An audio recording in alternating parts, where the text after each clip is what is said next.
Late on November the 12th of 2015, Florida law enforcement began receiving calls about two men walking behind homes in Florida's Barefoot Bay community. Neighbors reported suspicious activity, and it would emerge that 22-year-old Matthew Riggins and an accomplice had been burglarizing homes in the area. Deputies spotted the two suspects in the early hours of the following day and pursued them with dog and helicopter search teams. Neither man was caught, but the following day, Riggins was reported missing. On November the 23rd, his mangled body was discovered floating in a lake in Barefoot Bay, while a large 11-foot alligator was standing guard nearby. The greater picture began to take shape, and it was determined that Riggins had evaded the authorities by hiding in the water. As the young man was doing so, he was attacked, killed, and partially consumed by the alligator. A forensic necropsy of the animal confirmed that hypothesis, as it found parts of Riggins in the animal's stomach. Number 12. Faith Waterman Batistich. On September the 24th of 2022, Faith Waterman Batistich from the Tupuke in the Western Bay of Plenty, New Zealand, died at her daughter's first birthday party after inhaling helium from a pressurized canister. The helium tank was bought from a local store to inflate balloons for the celebration. Earlier parts of the party were normal. Batistich and her guests inhaled helium from the inflated balloons for laughs, to make their voices squeaky and chipmunk-like. That effect is possible because helium is much lighter than air and causes the sound waves to travel faster and give the voice a higher frequency. During the party, someone suggested inhaling directly from the helium canister. 20-year-old Batistich hesitated, but after some persuasion, she tried it. At that moment, someone turned up the flow on the tank and the gas rapidly hit the back of her neck. Her last words were literally, "Oh, and she dropped." Her twin sister, Eden Waterman, later told a media outlet. Witnesses reported that the young mother collapsed like she'd been shot in the neck. Batistich went blue instantly and became unresponsive. Her family performed CPR for 45 minutes before emergency services arrived. Paramedics continued with resuscitation for another 20 minutes, including administering 4 shots of adrenaline. Nothing revived her. Batistich was pronounced dead at the scene. The coronial inquest findings into her passing were released in early 2025. Coroner Llewellyn Dunn described the incident as unexpected and tragic, noting that Batistich was likely unaware of the dangers of inhaling too much helium at once, which was much more likely when using the pressurized canister. Helium can displace oxygen in the lungs, leading to low blood oxygen, otherwise known as hypoxia, which can cause permanent damage and ultimately death. At the time of the tragic incident, Batistich was a week away from celebrating her 21st birthday alongside her twin sister. Number 11. William Frattalone. In September of 2025, a D1 college football player was expected in court after he was arrested for a theft he'd carried out during a boat outing on the 4th of July in Minnesota. North Dakota State University cornerback William Frattalone had ended up on the vessel that was docked on Lake Minnetonka, roughly 25 miles from Minneapolis. It remained unclear if Frattalone had been invited or how he knew those aboard. At some point during the outing, the others went on land with plans to have dinner at Maynard's restaurant. Beforehand, one of the individuals from the party, who was only identified as IB, stored a designer bag in a secure cabin on the boat. Not long afterwards, Frattalone was witnessed trying to carry a large bag through the restaurant's dining room, but was stopped by employees due to their strict no-bag policy. The athlete told staff that he only needed to take the duffel to his car and was escorted to the parking lot. IB then reported the theft with Maynard's management, who in turn notified the police. The bag itself was worth about $2,400, while the items it contained were valued at well over $250,000. They included a $228,000 Rolex Cosmograph Daytona Platinum Ice Blue Index Dial watch, limited edition clothing worth $25,000, an expensive bottle of cologne, and several thousands of dollars in cash along with other personal items. After the group noticed that the bag was missing, another person contacted Frattalone, who reportedly shrugged the theft off, promising that his wealthy parents would write a check for whatever was inside the bag. In the aftermath, the authorities searched his Wayzata home and found the bag along with several of IB's belongings, but the Rolex was still missing. Frattalone's phone was examined by investigators, and it showed the docked boat and the area where several bags, including the one stolen, were stowed. Frattalone was arrested and charged in Hennepin County District Court with 1 count of felony theft in connection with the incident. He hadn't seen any playing time for the NDSU Bisons and was promptly kicked off the team in the incident's wake, with head coach Tim Polasek stating that he will not be considered to rejoin the team in any fashion Prior to the theft, Frattalone had been linked to another criminal incident which had occurred in 2023 and primarily involved his teammate, linebacker Jauan Pickett. In September, Frattalone and Pickett were arguing with an athlete who ran track for the same university. As tensions escalated, Pickett brandished a pistol and fired it inside a home. No one was hurt and Frattalone faced no charges in connection to the shooting, but Pickett was permanently removed from the Bison's roster, and in March of 2025, he was handed a 3-year prison sentence. Number 10. Michael Bosworth Jr. On May the 3rd of 2025 at around 3 a.m., Michael Bosworth Jr., a soon-to-graduate senior at Massaponax High School, Virginia, knocked on a home as part of a ding-dong ditch prank with 2 friends. They reportedly intended to record the prank for TikTok. The Fredericksburg residence belonged to Tyler Chase Butler, aged 27. He would later claim that he believed the teens were trying to break into his home. In response, he opened fire, fatally shooting Bosworth in the torso and grazing another teen. Bosworth was transported to Mary Washington Hospital, where he later succumbed to the gunshot wound. The 18-year-old was an athlete in 3 sports, namely lacrosse, football, and wrestling. He was due to attend his prom that same day, and his death came just hours before the event. His girlfriend, Melinda Garcia, a cheerleader at the same school, was devastated by his passing. On Instagram, she described Bosworth as an amazing boyfriend, adding, "I am at a loss of words and just can't believe this is even real. I feel like I'm living in my worst nightmare and will wake up from a dream." As Garcia attended prom without Bosworth, she pinned his bow tie to her wrist, saying he was by her side in spirit. The school community held a memorial on the football field, releasing lanterns and balloons in Bosworth's honor. With many students paying tribute to the slain teen, the authorities arrested Butler and charged him with second-degree murder, malicious wounding, and 2 counts of use of a firearm in the commission of a felony. As of the latest updates, he was held without bond at Rappahannock Regional Jail. In a news release, the sheriff's office said that a 911 call had been placed for a residential burglary in progress, which turned out to be the prank. The teens later told deputies they weren't burglarizing, just playing ding-dong ditch and filming it. One surviving teen reported that they were crouched in bushes after ringing the bell and fled when shots rang out. Videos on the teens' phones confirmed that they were playing a prank and that they'd done so at other homes before the fatal incident. Number 9. Incident in Spain. An unnamed 57-year-old man attending the annual Toro del Gallambo festival in Ubrique, Spain, died after being gored by a bull during the event. The animal in question was named Mosquetero, which translates to musketeer, and the incident occurred on the evening of September the 7th of 2025. Disturbing footage showed the man desperately trying to escape the bull by climbing metal railings near a ground floor apartment. 2 other men had already managed to gain some elevation by grabbing onto the bars. As the victim attempted to mount the railing, Mosquetero knocked him off balance. The bull then charged him on the ground and gored him multiple times. The man was left in a pool of blood on the sidewalk.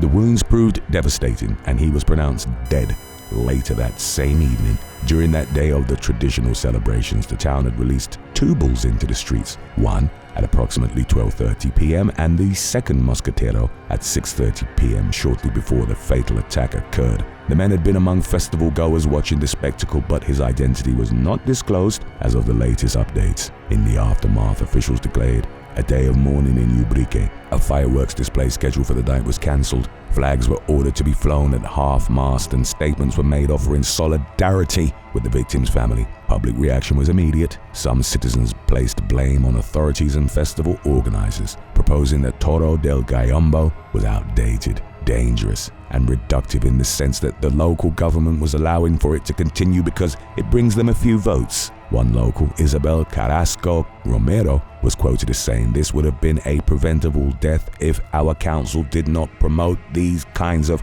backward events under the guise of tradition." Number 8. Jauan Blume. A would-be robber rapidly became the victim of street justice when he attempted to snatch the jewelry of an unnamed man in the Bronx, NYC, in early August of 2018. Dramatic video of the incident showed 21-year-old Jauan Blume and an accomplice in a red shirt walking up to the victim as he leaned against a parked car. Blume flashed a pistol as he proceeded to try and take items off the other man. In the moments that followed, the victim fought back, placed the thug in a body lock, and dragged him to the pavement on the opposite side of the car. They became engaged in a physical altercation on the ground, which the accomplice in the red shirt briefly joined, landing a few shots before running away. In the minutes that followed, up to 10 men intervened and relentlessly battered Blume. He was punched, kicked, and stomped while any attempts to get up only ended in him being brought back down and beaten further. Blume was swarmed by the mob to the extent that one man who involved himself in the brutal beatdown had to climb atop the parked car to get some shots in. The beatdown lasted for roughly 3 minutes, and aside from heavy kicks and punches, Blume was also struck with what appeared to be poles, rods, or other bar-like items. A 9-second Snapchat video showed Blume laid out on the ground covered in blood and with his eyes closed while barely clinging to consciousness. The crowd that surrounded him was screaming profanities at him, and at one point someone stomped on his head, producing a harrowing, crushing sound. The clip was captioned, "Thou shalt not try to rob anyone on my block with a gun. Now, you legend. Your other boy ran on you, you big dummy." The robbery victim suffered a gunshot wound to the leg and a graze to his eyebrow, but was able to take himself to Bronx Lebanon Hospital for treatment. Blume was also shot in the forearm, but the police believed that he was the one to have accidentally pulled the trigger amidst the chaos. He survived the gunshot and the beating, but was left with extensive physical trauma. Blume was not only on the receiving end of vicious mob violence, but also faced felony charges of robbery, assault, and criminal possession of a weapon. Number 7. Vali Graham. 21-year-old Australian daredevil Vali Graham stood atop Minnehaha Falls in the Blue Mountain region of New South Wales on June the 11th of 2025. Graham was attempting to break the tallest death dive world record and jump from a height of 139 feet, which was roughly equivalent to that of a 13-story building. A death dive typically entailed maintaining a belly flop-like pose in midair for as long as possible and then tucking into a pike position before hitting the water. Graham leapt from the cliff and twisted multiple times, but his entry was misaligned and he hit the water at an awkward angle. He was knocked unconscious on impact but regained his senses in the water. With the assistance of several safety spotters, he swam to shore. Graham then walked nearly a mile to the car that would take him to the hospital. The jump left him with multiple serious injuries that included a fractured spine, a broken sternum, skull damage, a burst eardrum, and a concussion. He underwent 2 surgeries, but as he revealed in a social media update, he was back on his feet within 2 days. Graham wrote in the post, "God gives us the gift of suffering, and a setback is an opportunity to show how bad you really want it," promising his followers that he would come back stronger. His jump exceeded the existing record height, though because of how catastrophic the entry was, the attempt was seen as botched rather than record valid. While some users congratulated Graham on the effort, others condemned his behavior, including one that commented, "Grateful for God? Dude, you jumped from the height of a 13-story building, and now my taxes have to pay for your dumb choices." Later in the summer of 2025, German diver Flying Flu broke the height record with a 160-foot dive without suffering any injuries. Number 6. James Hickey. On May the 7th of 2015, daredevil James Hickey was preparing a death-defying base jump off the Perrine Bridge that sat above the Snake River in Twin Falls, Idaho. The 73-year-old had taken part in well over 1,000 parachute jumps. On that particular day, he planned to set his parachute on fire, ditch it in midair, and then deploy a reserve. Hickey, a retired accountant, was reported to have successfully done the stunt while skydiving. Video of the attempt showed 2 base jumpers climbing over the Perrine Bridge railing, roughly 500 feet above the river, and leaping at around the same time. One was seen gliding away to safety while the other erupted in a fireball and fell out of view. Before the video cut off, the camera panned to the river just before the burning jumper impacted the water and a boat was seen arriving within a few seconds. Hickey died from massive blunt force trauma sustained in the fall. There was no official report on what had gone wrong with the stunt, and the initial conclusion from the Twin Falls Sheriff's Office was only that Hickey's parachute had deployed too late. Number 5. Henry Vincent.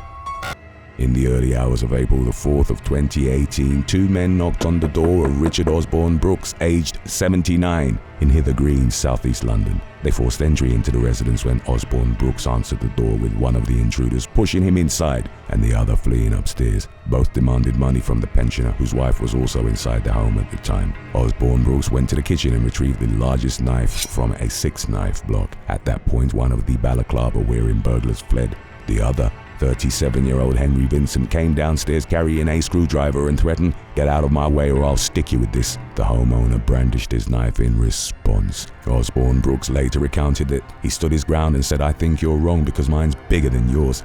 and if you don't leave my house, you will be sorry. In the moments that followed, Vincent charged, and Osborne Brooks said that he ran into the knife. The blade penetrated deep into the 37-year-old's chest. He was taken to University Hospital Lewisham and pronounced dead at 3:37 a.m. A toxicology report revealed further disastrous decisions on the man's part. He had used cocaine and heroin, which senior coroner Andrew Harris believed had affected him during the raid. Osborne Brooks was initially arrested on suspicion of murder, much to the outrage of his neighbors who felt that he was justified in his actions. The self-defense law was clarified in 2013 to say that if it was a highly stressful situation and if someone was under a great deal of pressure, then it would not be illegal to act using reasonable force. Osborne Brooks was released following a consultation between Scotland Yard and the Crown Prosecution Service. During an inquest held on May the 2nd of 2019, Coroner Harris ruled the killing lawful. The reasoning behind the decision was that there were two intruders, one of whom was armed, and that Osborne Brooks claimed fear for his own safety and that of his wife. Number 4. Nicholas Lousi. Nicholas Lousi, an Australian rapper and influencer who went by Lil Golo, decided to try a stunt involving him running through a wall of duct tape in early February of 2025. The daredevil carried out the stunt at Base Space, a skate park in Auckland, New Zealand, and documented it on Instagram under the caption, "How much duct tape does it take to put me in the hospital?" Lousi started with a single strip of duct tape placed between two poles positioned a little over 3 feet apart. He easily ran through one strip and then successfully upped the effort to 10. The heavily tattooed influencer, known for his antler-like hairstyle, broke through when the wall was increased to 100 layers but appeared to struggle. It was then time for him to attempt 1,000 layers, which took hours to put up. Lousi ran at the tape wall head-on but was knocked back on the first attempt. He got back up and energetically told the camera, "Let's run it back," even though, as he would later report, he was already concussed. Lousi slammed himself into the tape wall with even greater force on the second attempt. He bounced back and took a hard fall, striking his head on the pavement and getting knocked out cold. Lousi's body instantly tensed up, and as friends went to check on him, they recorded him frothing at the mouth and with his eyes rolling back in his head. The influencer was rushed to the hospital and posted an update on social media, writing, "Sorry for scaring everyone who was there today. I'm alive. Don't worry. Love you all, and I think I'm gonna retire the Lil Golo stunt arc after this one." Lousi revealed in a subsequent interview that he'd broken a vertebra in his neck and had to wear a brace for 6 weeks. The failed stunt gained tens of millions of views across multiple platforms, with the YouTube short alone being viewed over 48 million times. One of the top comments read, "I work in the ER. People like you keep my job secure," while another referenced Lousi's distinctive hairstyle, writing, "First time I have seen those antennas got bent." Number 3. Kylee Lee Stocking. In March of 2013, Utah man Kylee Lee Stocking and a group of friends were visiting the Corona Arch, a natural red rock formation near Moab. The arch had become popular in recent years from social media videos that showed people swinging underneath it. The activity involved using rock climbing gear, including rope and a waist harness, and jumping from near the top of the rock, which stood at roughly 140 feet. One clip, titled "World's Largest Rope Swing," had racked up over 17 million views since it had been posted in February of that year. 22-year-old Stocking, a West Jordan resident, and his friends had planned to do rope swings from the arch. The group, however, made a fatal miscalculation by allowing too much rope loose when Stocking clipped into his harness. Because of the slack, when the young man jumped from atop the rock formation, he plummeted to the rocks below. Stocking was pronounced dead at the scene. His grieving parents said in a subsequent statement, "It is the most tragic experience to receive the phone call from the sheriff letting you know that your son has been killed in a terrible accident that could have been avoided. There is a huge hole in our hearts." Number 2. Diego Santos. Brazilian influencer and aspiring musician Diego Santos was filming a social media stunt at Lake Salto Grande in Americana on April the 16th of 2024. Earlier in the day, the 20-year-old had teased his Instagram followers that he would give them something live. At some point during his sojourn at the artificial lake, Santos fell into the water and was rapidly swept away. Friends tried to intervene but couldn't reach the influencer. The fire department was called, but they were unable to rescue Santos alive. His body was located over an hour after the initial incident. The full circumstances surrounding his drowning were unclear, as local law enforcement reported that the death was suspicious without elaborating further. Through his social media content and music videos, Santos appeared to promote a party boy lifestyle. His last Instagram post showed him resting resting his head on the backside of a bikini-clad woman with another scantily-clad woman present in the background. Santos performed as MC Daiguin MD, and his persona was that of a man frequently surrounded by multiple women, while his YouTube channel was largely built on the same idea. In the aftermath of Santos's passing, his brother accessed his Instagram profile and told his followers, who numbered over 128,000. Good evening to all of you who were fans of Diego. Today we received sad news that he fell into the river and didn't return. Number 1. Richard Curtis.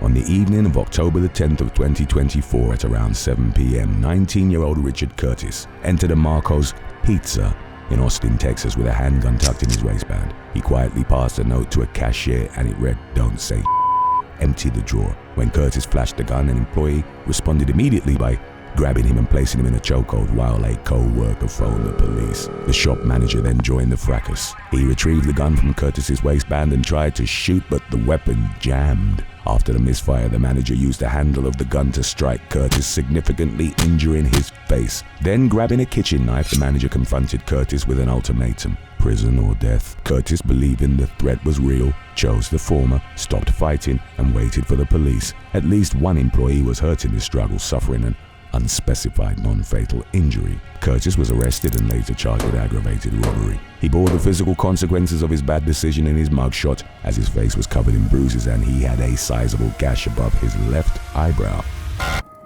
Thanks for watching. Would you rather play a game of chicken with an oncoming train or take a 50-foot dive into an ice-cold lake? Let us know in the comments section below.